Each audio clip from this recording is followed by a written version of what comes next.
Assalamualaikum warahmatullahi wabarakatuh. Perkenalkan, nama saya Randananda Putra, NIM 2121019, Prodi Pendidikan Agama Islam, Fakultas Tarbiyah dan Ilmu Keguruan. Dalam kesempatan kali ini saya akan membacakan hasil diskusi kelompok 3 Ulumul Hadis yang membahas tentang hadis ahad. Hadis ahad. Menurut istilah hadis ahad berarti hadis yang diriwayatkan oleh orang-orang yang jumlahnya tidak banyak, terdiri dari seseorang, 2 orang, atau 3 orang atau lebih, akan tetapi belum cukup untuk mencukupi syarat untuk dimasukkan dalam hadis mutawatir. Jenis-jenis hadis ahad. Yang pertama, hadis ahad terbagi menjadi 3 bagian, yaitu hadis ahad masyhur, hadis ahad aziz, dan hadis ahad garib. Hadis ahad masyhur adalah hadis yang awalnya ahad kemudian menjadi terkenal pada abad kedua dan ketiga, ketika banyak manusia dengan jumlah mutawatir menerima dan mengamalkan hadis tersebut, sehingga hadis tersebut menjadi hadis seperti mutawatir, namun dalam kaidahnya belum mencukupi sebagai hadis mutawatir. Contohnya itu hadis yang berarti perkara halal yang paling dibenci Allah adalah talak.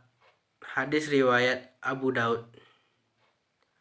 Yang kedua, hadis aziz.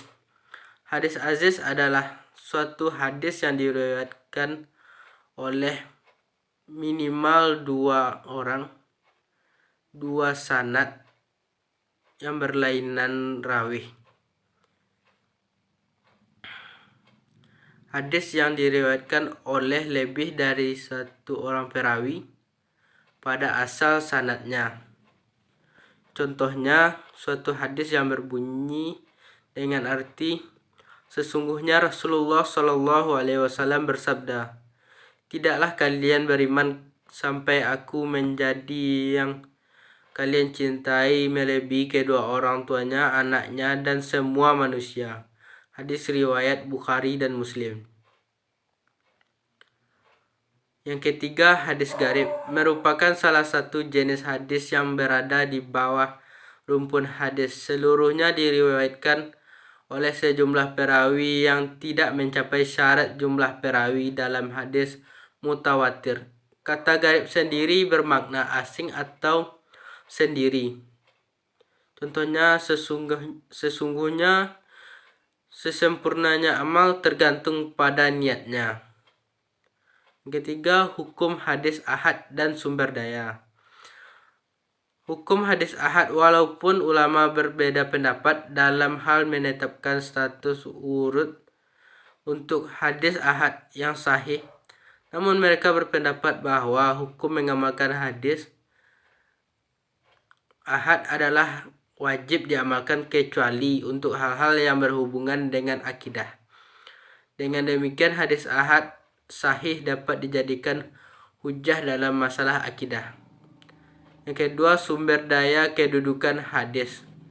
Para ulama sepakat bahwa hadis Nabi adalah sumber hukum Islam yang kedua setelah Al-Quran, dan umat Islam wajib melaksanakan isinya. Kedudukan hadis adalah sebagai dasar hukum Islam yang kedua setelah Al-Quran, dikarenakan Al-Quran dan hadis adalah pedoman yang kekal hingga akhir zaman dan merupakan warisan dari Nabi Muhammad SAW.